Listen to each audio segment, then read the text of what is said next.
Do you know what a supercentenarian is? It's someone who has lived to pass their 110th birthday.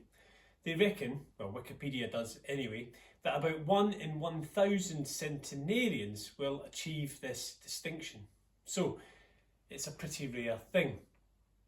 But I recently learned that if you fancy living that long, you probably need to head to Okinawa in Japan, because that's where most of them live. Inevitably, this geographical prevalence has caused many to wonder what the secret of their longevity is. Are there lessons we can learn? What do they eat, for instance? What don't they eat? Well, it turns out there are a number of things that they do share in common. Apparently, they all tend their own vegetable gardens, harvesting their own needs as well as others. They all belong to some form of neighbourhood association through which they value one another and feel cared for. Apparently, they celebrate all the time, even the little stuff. Music, song and dance are an essential part of daily life.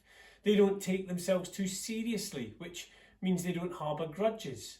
Life is too short, even when you're a supercentenarian. Now, as appealing as this all sounds, I'm not convinced it will necessarily help us live longer, but I'm open to the fact that these habits will undoubtedly help us live well. I'm not sure we all need to grow vegetables, but we all need a sense of purpose.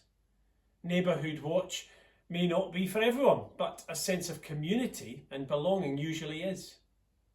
We may not all be given to partying hard, but celebration really rests upon feeling thankful, and gratitude is always good for the soul.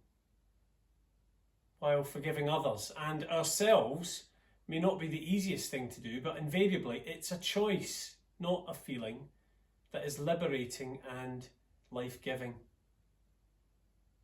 Life, however many years we get, is short. It's fragile, it's complex, and more often than not messy. But in amongst it all, it's worth living and living well. And Jesus himself says, if you want to live fully and abundantly, look at me, follow my example, do what I do. My hope and prayer is that we would all know and experience life in all its fullness. Life with a sense of purpose, belonging, gratitude and forgiveness. Failing that, we might need to eat sushi instead of chips.